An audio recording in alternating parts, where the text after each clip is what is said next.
week's topic, I had Article 12, which is The Return of the Repressed, Psychology's Problematic Relations with Psychoanalysis by Gail Hornstein. Background information on psychoanalysis.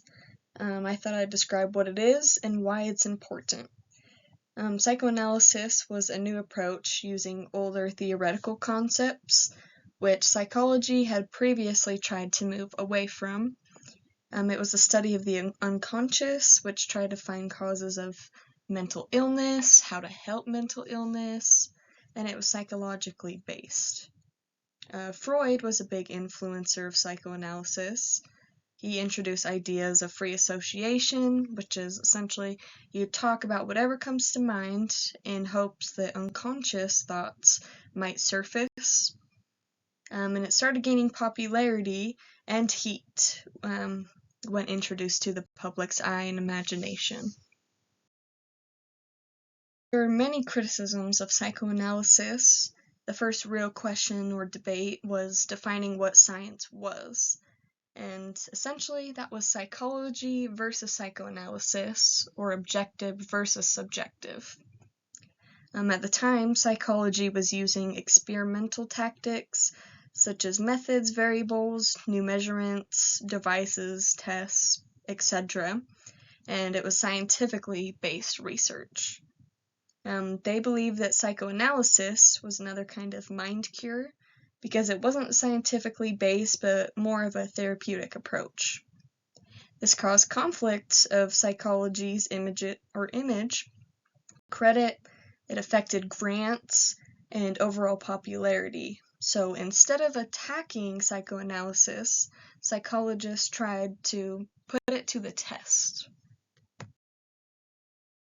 Putting this new topic to the test, in the 1940s, psychologists tried to understand and accept this new concept, fight fire with fire, and they were putting it to the test, proving what was scientific, what was not, and they did that by using bits and pieces of psychoanalysis, which ultimately led to a more flexible and stronger psychology. Psychologists realized what psychoanalysis had in common and kind of went off that. There was a commitment to physics in there, determinism, importance of childhood experience, and outlook of change. So that was the common ground that they found. And they conjoined subjective and objective with science by taking those bits and pieces. Psychoanalysis has remained in modern day. It never really disappeared, it just sort of modified over time.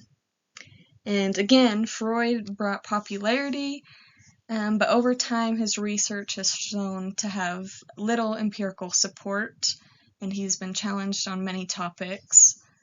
Psychoanalytical and psychodynamic psychotherapies are used in modern day through revealing repression, examination of thoughts, feelings, and behavior. So some of those ideas that Freud had brought to light are used, but there are bits and pieces that aren't empirically supported. Citations, thank you so much for watching.